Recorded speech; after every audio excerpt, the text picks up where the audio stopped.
Morning everyone, मैं हूं सौरभ और आज से हम लोग पढ़ाई शुरू करने वाले हैं। तो फिजिक्स का एक इम्पॉर्टेंट टॉपिक है, नाम है सरल लोलक यानी सिंपल पेंडुलम।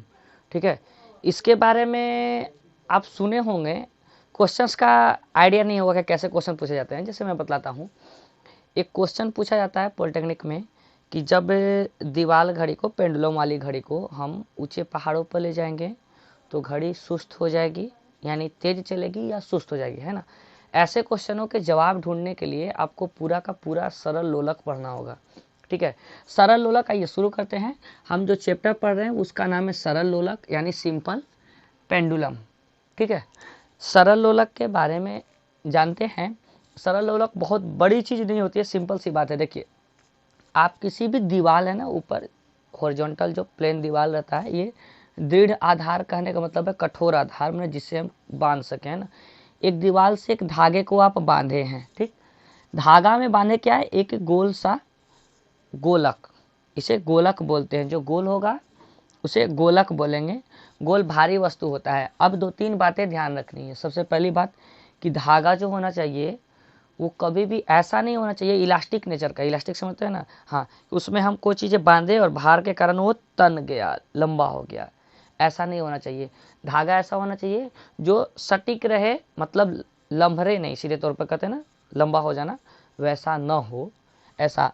और कोई भी भारी पदार्थ, गोल सा पदार्थ लेकर आप इसमें बांध सकते हैं। इस गोलक को इंग्लिश में बॉब बोलते हैं, बॉब, हाँ, हिंदी में हम लोग गोलक यूज करेंगे। ये धागा है, ऐसे आप बांध दिए। इसको बांधते भी इस प्रकार से हैं कि जब इसको हम फ्रीली सस्पेंडेड करते हैं, फ्रीली सस्पेंडेड से होते हैं मुक्त रूप से लटकाते हैं, यानी कि जब इसमें हम गति करवाना चाहे तो गति पूरा हो, जितना हम इसको फोर्स लगाए उसके कारण ये पूरा गति करे, ना कि यहाँ बंधे होने के कारण ये अगर इसको जकड़ लेगा तो इसे हिलने नहीं देगा।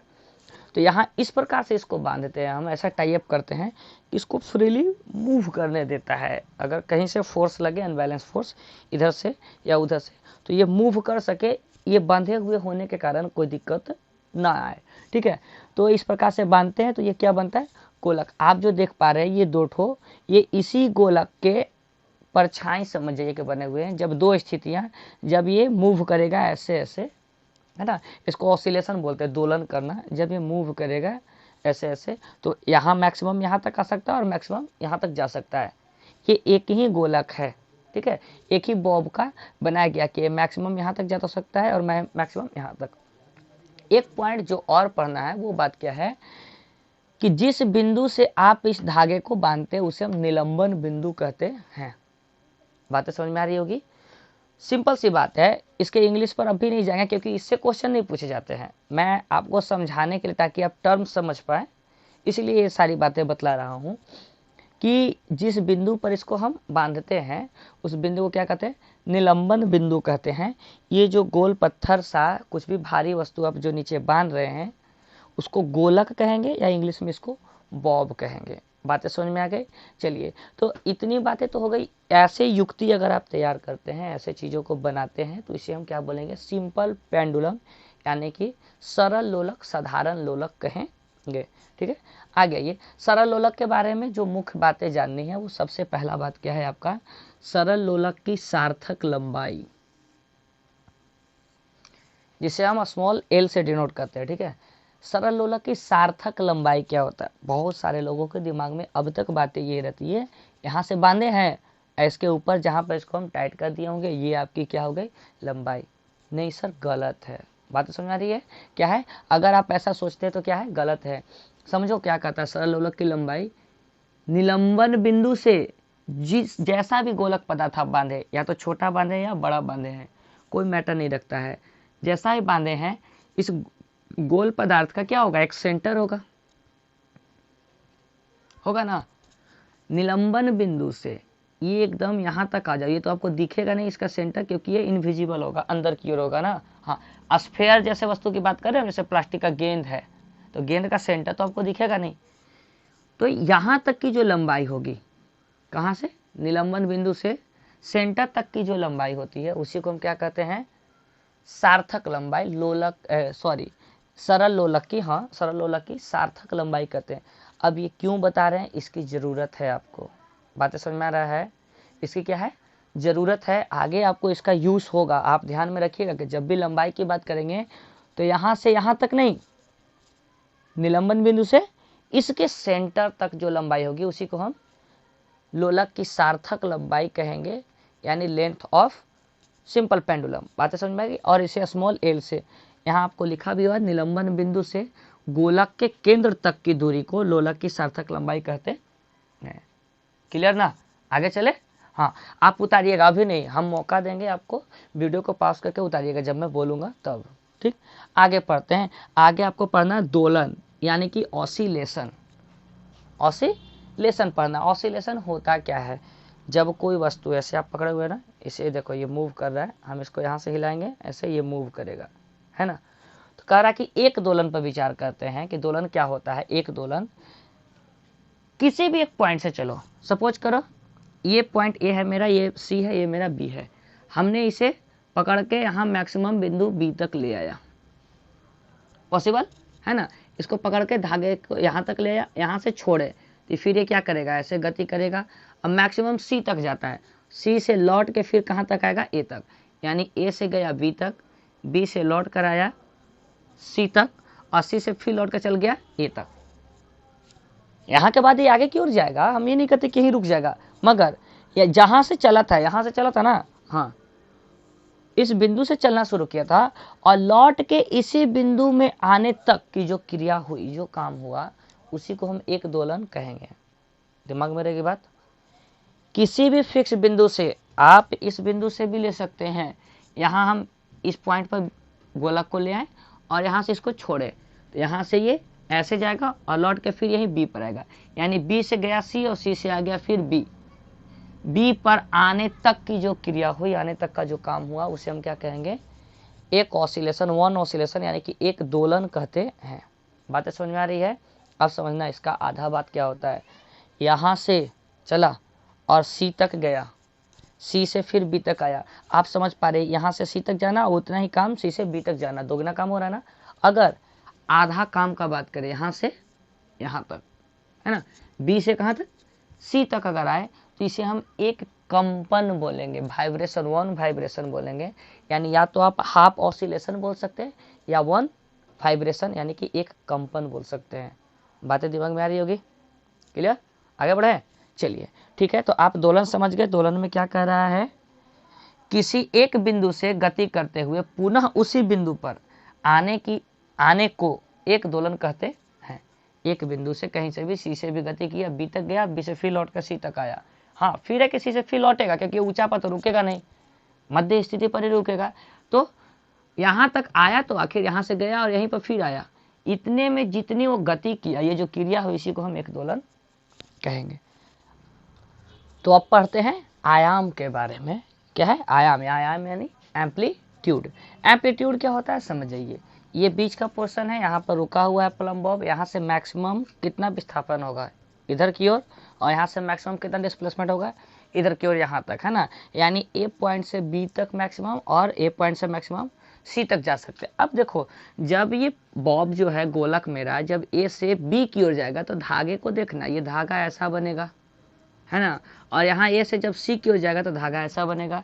इन दोनों के बीच देखो, ये जो महत्तम, ये माध्य स्थिति था, है ना, ये महत्तम विस्थापन इधर और महत्तम विस्थापन इधर, इन दोनों के बीच जो एंगल बन रहा है ना, ये जो एंगल बन रहा है, यही इसका क्या कहलाएगा, एम्पलीट्यूड कहलाएगा, यानी कि आयाम कहलाएगा। बात समझ पा रहे हैं? आप देख लीजिए, दोलन में माध्य स्थिति से, ये जो दोलन हो रहा है इसमें माध्य स्थिति से, यानी बीच वाली स्थिति से महत्तम विस्थापन के कारण, इस महत्तम विस्थापन कारण या तो बी की ओर या सी की ओर निलंबन बिंदु पर, यानी ऊपर में बने कोण को लोलक का आयाम कहते हैं। जैसे क्या बोल रहा है, ए ओ सी ये वाला एंगल, और बी ओ ए ये वाला एंगल, ये दोनों एंगल थीटा होगा, क्योंकि बराबर होगा, बीच वाली स्थिति है ना, तो यहाँ से बराबर मात्रा में इधर और बराबर मात्रा में इधर जाएगा। बातें समझ में आ रही होगी, है ना, कि आयाम क्या हो गया। तो तीन बातें हम लोग समझ गए। पहला क्या था, लोलक की सार्थक लंबाई, यानी एल क्या होगा, यहाँ से लेके 0 पॉइंट तक, यानी सेंटर तक जो होगा वो मेरा लोलक का लंबाई होगा। दूसरा है कि दोलन क्या होता है, ऑसिलेशन क्या होता है, किसी भी बिंदु से या एक बिंदु से डोलना और फिर उसी स्थान पर आ जाना, है ना। ये जो क्रिया होती है वो क्या कहलाएगा, एक दोलन कहलाएगा। और आयाम यानी कि एम्पलीट्यूड क्या होगा, एम्पलीट्यूड क्या होता है, मध्य स्थिति से जितना विस्थापन होगा उसके कारण जो एंगल बनेगा इसके धागे से, कहाँ, निलंबन बिंदु पर, उसे हम क्या कहेंगे, आयाम कहेंगे यानी कि एम्पलीट्यूड कहेंगे। बातें समझ में आ रही होगी, मैं हट जाता हूँ, आप आराम से इसको वीडियो को पॉज करिएगा, पॉज करके नोट कर लेना, ठीक है, फिर आगे बढ़ते हैं।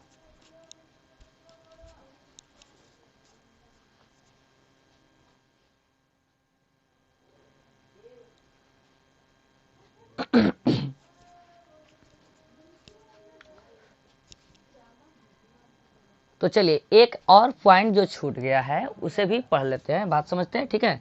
और वो क्या है, आवर्त काल। आवर्त काल क्या होता है, आवर्त काल क्या होता है इसके बारे में जानते हैं। इंग्लिश में से बोलते हैं टाइम पीरियड, इसे टी से, कैपिटल टी से डिनोट करते हैं। सिंपल सा बात है, बहुत बड़ी चीज़ नहीं है, लेकिन मोस्ट इम्पॉर्टेंट, इस चैप्टर का जो सबसे इम्पोर्टेंट बात हो सकता है, जिस पर आपको मैक्सिमम क्वेश्चंस दिए जाएंगे, वो है आपका आवर्त काल। बात समझ में आ रहा है, हाँ, आवर्त काल यानी कि टाइम पीरियड।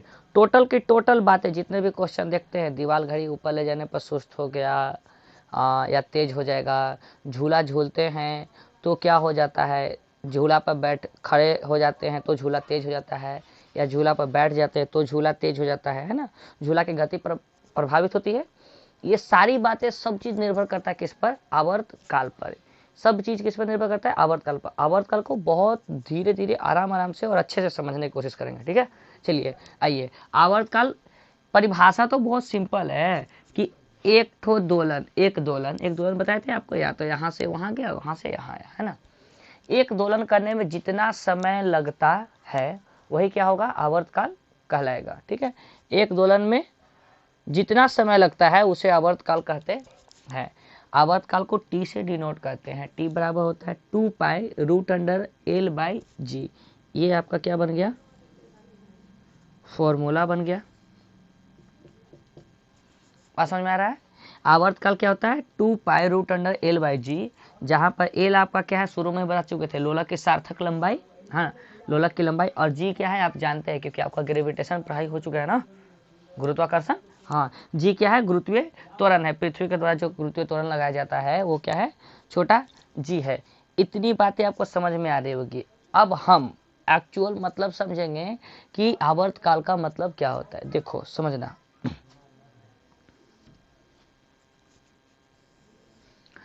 सपोज करो यहाँ से सी स्थिति से गेंद को हम छोड़े और बी स्थिति पर पहुँचने कर और बी से सी तक लौटने में पहले बार में केस फर्स्ट में आपको 2 सेकंड का समय लिया, यानी 1 सेकंड जाने में और 1 सेकंड आने में, 2 सेकंड का समय लिया, ठीक है, हाँ। और दूसरा केस में क्या किए हम कि जब छोड़े तो ये गेंद यहाँ से बी से तक गया, बी से सी तक आया, तो 4 सेकंड का समय लगा। दोनों बातों में समझो, आवर्तकाल किस में ज़्यादा है, इसमें ज़्यादा है ना, केस सेकंड में, क्योंकि 4 सेकंड का समय ले रहा है। आवर्तकाल का मतलब होता है समय का ज़्यादा लेना, समय सीधे तौर पर अगर ज़्यादा हो रहा है इसका मतलब कि ज़्यादा समय ले रहा है। ज़्यादा समय कब लेगा, ज़्यादा समय, अब समझो, आवर्तकाल अधिक, आवर्तकाल और पेंडुलम की गति, ये दोनों में संबंध समझिए कैसा संबंध है। ये दोनों एक दूसरे के क्या होते हैं, इन्वर्स हो जाते हैं। इन्वर्स कहने का मतलब समझो कि आवर्तकाल अगर अधिक है मतलब कि ज़्यादा समय ले रहा है भाई साहब, है कि नहीं। आवर्तकाल अधिक है इसका मतलब कि यहाँ से यहाँ जाके यहाँ से यहाँ लौटने में ज़्यादा समय ले रहा है, यानी कि इसकी गति क्या थी, कम थी। गति क्या थी, कम थी। और अगर आवर्तकाल क्या हो रहा है, कम लग रहा है, इसका मतलब बहुत जल्दी से जाके आ गया, यानी स्पीड क्या था, गति क्या था, अधिक था। बातें समझ में आ रही है। अब यहीं से क्वेश्चन पूछता है, समझो, बच्चा समझ नहीं पाता है। होगा क्या कि बोला कि हम झूले की लंबाई को, रस्सी को बढ़ा दिए, लंबाई बढ़ गया। अब लंबाई बढ़ गया तो आवर्तकाल बढ़ेगा या घटेगा, आवर्तकाल बढ़ने का मतलब है कि झूला और स्लो हो जाएगा, झूला क्या हो जाएगा, स्लो हो जाएगा। आवर्तकाल बढ़ने का मतलब क्या है कि गति घट जाना यानी कि स्लो, धीरे धीरे चलना। अगर घड़ी के केस में बात करें, पेंडुलम वाली घड़ी, हाँ, तो घड़ी क्या हो जाएगी, सुस्त पड़ जाएगी। बात समझ में आ रही है? घड़ी अगर लंबाई बढ़ गई तो घड़ी क्या हो जाएगी, सुस्त पड़ जाएगी। तो आवर्तकाल आपको और गति में संबंध समझ में आ गया होगा। बात समझ में आ रही ना? हाँ, आवर्तकाल अगर अधिक है यानी कि गति मेरा कम है, धीरे धीरे चल रहा है, तब ज़्यादा समय ले रहा है। अगर आवर्तकाल कम लग रहा है मतलब कि समय कम लग रहा है, इसका मतलब आपका स्पीड ज़्यादा था यानी झूला तेज तेज झूल रहा था, यानी घड़ी तेज चल रही थी। ठीक, अब 2-3 बातें यहाँ पर ध्यान देना।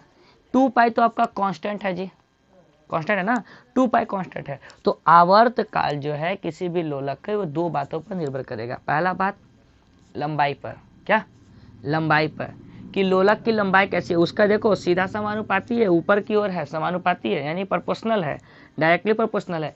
अगर आप लंबाई को बढ़ाइएगा तो आवर्तकाल भी बढ़ेगा, यानी जैसे ही झूले की लंबाई को ज़्यादा लंबा कर देंगे तो क्या होगा, आवर्तकाल बढ़ेगा यानी कि झूला सुस्त हो जाएगा। आवर्तकाल बढ़ने का मतलब क्या है, गति कम हो जाना यानी कि झूला सुस्त हो जाना, धीरे धीरे आएगा, धीरे धीरे जाएगा।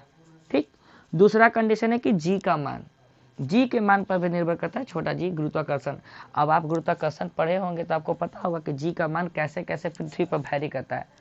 पता होगा आपको, ये पृथ्वी है तो इसके ध्रुव पर, यहाँ पर उत्तरी और दक्षिणी ध्रुव रहते हैं, यहाँ पर आपका क्या रहता है, जी का मान मैक्सिमम रहता है सर।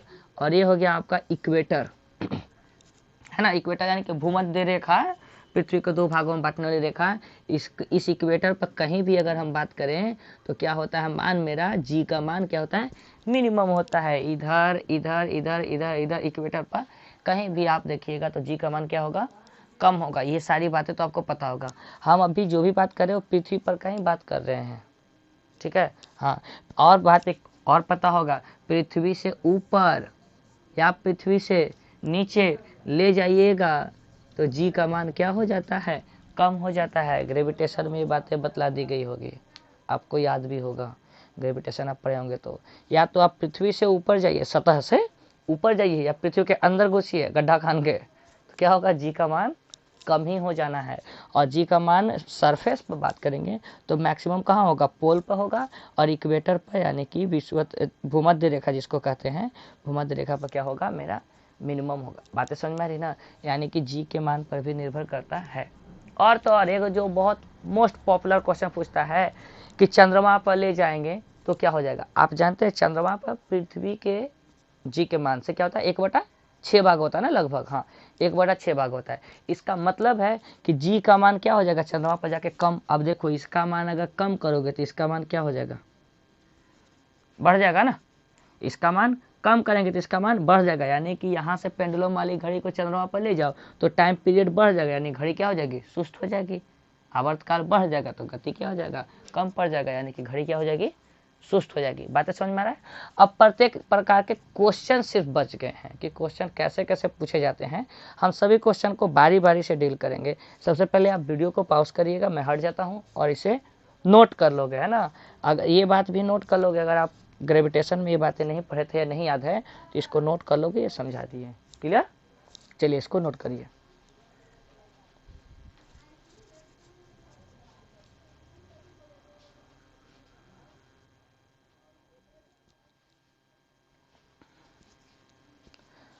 तो आइए अब इन 2 बातों पर हम लोग विचार करते हैं। 2 से 4 प्रकार के क्वेश्चंस जो देते हैं, मुख्य बात अब यहाँ पर आई, ठीक है। सबसे पहला क्वेश्चन क्या दिया जाता है कि एक हम खोखला गोलक लिए हैं ना, इसको बोलते हैं ना बॉब, बॉब को क्या बोलेंगे, गोलक। एक खोखला गोलक लिए हैं, ठीक है।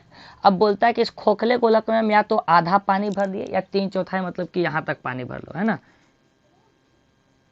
यहाँ तक पानी भर लो, ठीक। खोखले गोलक में या तो आधा पानी या 3/4 पानी भर दे, तब बताइए कि इसके आवर्तकाल पर क्या प्रभाव पड़ेगा। आवर्तकाल बढ़ जाएगा, घट जाएगा, है ना, या गोलक सुस्त हो जाएगा या स्पीड में चलेगा, ठीक है। हाँ, तो आवर्तकाल क्या होगा, दोनों ही केस में आप जवाब सोचो खुद से दिमाग में कि अगर हम आधा भाग पानी भर दिए तो क्या होने वाला है। एक्चुअल में प्रभावित क्या होगा, यहाँ पर देखो आपको 2 बातें हम बतला चुके हैं कि टी जो है वो बराबर होता है 2 पाई √L/g के, है ना। इसको अगर 2 भागों में डिवाइड करो तो एक बात T proportional root under L कह सकते हैं ना। तो टी जो है रूट अंडर एल के सीधा समानुपाती है, यानी कि लंबाई का मान बढ़ेगा तो टाइम पीरियड बढ़ेगा, लंबाई का मान घटेगा तो टाइम पीरियड घटेगा। इसका मतलब कि लंबाई बढ़ गया टाइम पीरियड बढ़ गया, इसका मतलब कि सुस्त हो गया, है ना। लंबाई घट गया तो टाइम पीरियड भी घट गया। अब देखना यही है कि आधे भाग में पानी भरने से क्या लंबाई बढ़ता है या घटता है। तो ध्यान से समझिएगा। अगर हम सबसे पहले तो सोचते हैं कि इसमें पानी क्या था, नहीं भरा हुआ था, नहीं भरा हुआ था, तब देखो इसका केंद्र कहाँ था जी, यहाँ था ना, केंद्र कहाँ था, यहाँ था। अगर आप आधे भाग में पानी भरे तो सेंटर ऑफ ग्रेविटी के अनुसार, है ना, बॉडी का जो सेंटर होगा वो भार के बीच में आएगा। अब पानी यहां तक भरा हुआ है, यानी कि ये बिंदु जो है अब इसका सेंटर घसक के कहाँ आ जाएगा, यहां आ जाएगा। बात समझ पा रहे हैं आप, क्या होगा, सेंटर घसक देगा। क्योंकि सोचो ना, अब ये पूरे गोले का भार आप इस बिंदु पर रखोगे तो सहाय पाएगा क्या, बीच में यहाँ पर हाथ रखेंगे गोला सहायगा, इधर में के उलट जाएगा, जिधर पानी भरा हुआ है ना, जिधर पानी है आधा भाग में उधर से उलट जाएगा। हाँ, तो आपको बीच में पकड़ना पड़ेगा जहाँ से क्या हो कि गोला आराम से पकड़ा जाए और इसका भार पूरा आ जाए, है ना, एक पॉइंट पर। तो आप समझ पा रहे हैं कि इसका जो सेंटर इस गोले का आधा में पानी भरने के कारण घसक के कहाँ आ गया, नीचे आ गया। ठीक है, अब जब नीचे आ गया तो क्या हो गया, लंबाई का मान क्या हो गया, इंक्रीज कर गया। अब लंबाई का मान इंक्रीज करेगा तो मान भी क्या हो जाएगा, टाइम पीरियड इंक्रीज कर जाएगा। बात समझ में आ रही होगी ना। हाँ, अब 3/4 की बात करो, अगर यहाँ भी पानी भर लो, अगर यहाँ तक तुम पानी भरोगे, यहाँ तक पानी, तो भी तुम जान रहे हो कि अभी इतना भाग खाली है, यहाँ न रह के थोड़ा सा नीचे तो वहीं जाएगा सेंटर, सेंटर थोड़ा सा नीचे आ जाएगा ना। अब जैसे ही सेंटर इस कंडीशन में आ गया, नीचे की ओर आ गया, इसका मतलब क्या है कि फिर मेरा लंबाई बढ़ गया, लंबाई बढ़ गया तो आवर्तकाल क्या हो जाएगा, बढ़ जाएगा। क्वेश्चन आपका कह रहा है कि यदि खोखले गोलक में आधा भाग या 3/4 भाग पानी भर दे तो उसका आवर्तकाल क्या हो जाएगा, बढ़ जाएगा। क्या हो जाएगा, बढ़ जाएगा। यही ऑप्शन देता है। क्यों बढ़ जाएगा, क्योंकि क्या हो गया, लंबाई इंक्रीज कर गया। दिमाग में बात रहेगा ना। हाँ, क्योंकि लंबाई क्या कर गया, मेरा इंक्रीज कर गया, इसीलिए क्या करेगा, ये बढ़ जाएगा। ऑप्शन में आप बढ़ जाएगा जो होगा उसी को मारेंगे। बात समझ आ रहा है। हाँ, चलिए अगला क्वेश्चन जो देता है कि झूले पर बैठी लड़की अचानक खड़ी हो जाए, अचानक क्या हो जाए, खड़ी हो जाए, तो झूले का आवर्तकाल क्या हो जाएगा। झूले पर बैठी लड़की अचानक क्या हो जाए, खड़ी हो जाए, तो झूले का आवर्तकाल क्या होगा। सोचो, देखो ये झूला है ना, ये बांधा हुआ है, लकड़ी का पटरा वगैरह जिस पर बैठते हैं।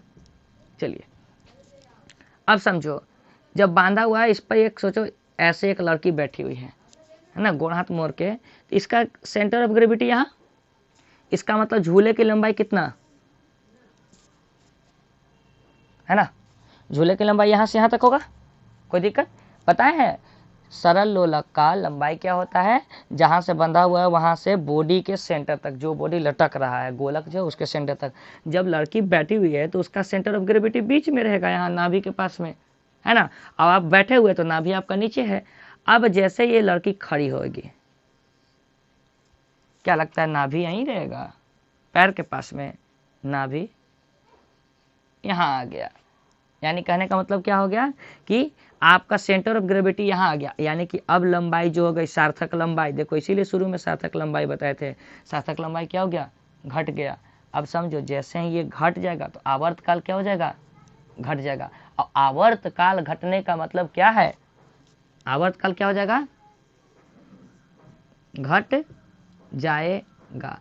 और आवर्तकाल घटने का मतलब ऐसे नहीं देगा, आवर्तकाल में पूछ सकता है, या पूछ सकता है कि झूला क्या हो जाएगा, तो झूला आवर्तकाल घट गया, मतलब कि समय अब कम ले रहा है यहाँ से जाके वापस आने में, यानी तेज जा रहा है, तेज आ रहा है, यानी झूला क्या हो जाएगा, तेज हो जाएगा।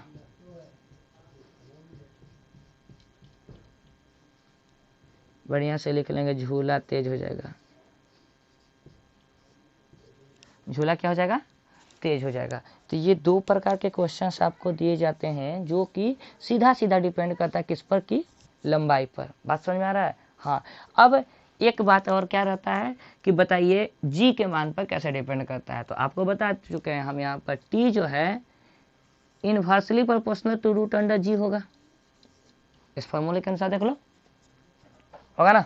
हाँ, इनवर्सली प्रोपोर्शनल टू 1/g होगा, डायरेक्टली प्रोपोर्शनल टू 1/g, यानी कि इनवर्सली प्रोपोर्शनल टू g। ठीक, यानी g का मान जब बढ़ेगा तो इसका मान क्या हो जाएगा, कम हो जाएगा। बतलाना, एक क्वेश्चन मैं यहाँ लिख रहा हूँ, पेंडुलम घड़ी को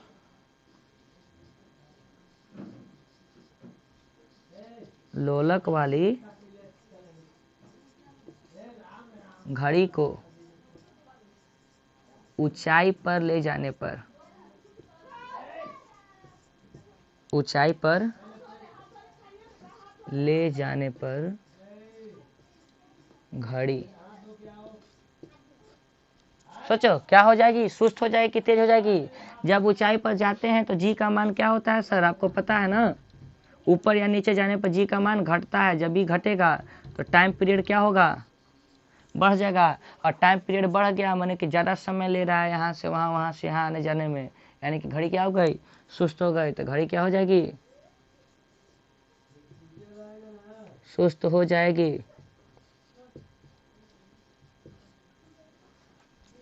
ठीक है, इस झूले वाले को मिटा दो, तुमको समझ में आ गया था, लंबाई के कारण ये हुआ है ना।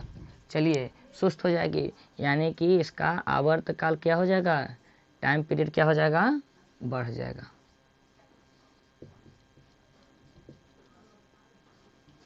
बातें समझ में आ रही है। ठीक है, उम्मीद करता हूँ जितनी बातें पढ़ाया हूँ सारे बातें समझ में आई होगी। ठीक है, इसके बावजूद कोई प्रॉब्लम रह जाता है, ये पूरा आपका सरल लोलक का कार्यक्रम इतनी श्री रेवा खंडे सरल लोलक समाप्त। बात समझ में आ रही ना। हाँ, पूरा समाप्त हो गया है। यही क्वेश्चन पूछे जाते हैं, क्या कारण है, आपको कारण सहित सारी बातें बता दी गई। अब क्वेश्चन आप बुक से बनाइएगा, अगर इसके बावजूद क्वेश्चन रह जाते हैं, मैं भी एक दिन इसका वीडियो, क्वेश्चंस का एक अलग वीडियो प्रोवाइड करा दूंगा। ये मैं आपको दिखाने के लिए बना रहा था ताकि आपको वीडियो को से बातें समझ में आती है कि नहीं। अब देखते ये ट्रायल है, कितना समझ में आता है, नहीं समझ में आता है ना। तो जो भी फीडबैक होगा, अच्छा लगा, बुरा लगा, या आवाज़ नहीं आ रही थी, वीडियो क्लियर नहीं था, जो लिख रहे थे वो नहीं सही समझ में आ रहा था, या स्पीड बता दे रहे थे, है ना, तो आप इसके बारे में लिखोगे व्हाट्सएप ग्रुप में। बात समझ में आ रही ना। हाँ, और देखो जिसको स्पीड स्लो लग रहा हो या जिसको स्पीड ज़्यादा लग रहा हो, अगर आप यूट्यूब पर देख रहे हैं तो वहाँ से भी यूज स्पीड आप बढ़ा या घटा सकते हैं। ठीक है, अगर आप MX प्लेयर में देख रहे हैं तो भी आप स्पीड घटा या बढ़ा सकते हैं। बातें समझ में आ रही है ना। हाँ, और जैसा आप फीडबैक देंगे कि हाँ सर थोड़ा सा और स्लो पढ़ाइए, तो आराम आराम से पढ़ाएंगे। बातें समझ में आ रही है ना। हाँ, तो ये पहला वीडियो था। चलिए आराम से वीडियो को पॉज करिए, नोट करिए, मिलते हैं फिर अगले एक्सरसाइज अगले वीडियो में। Thank you.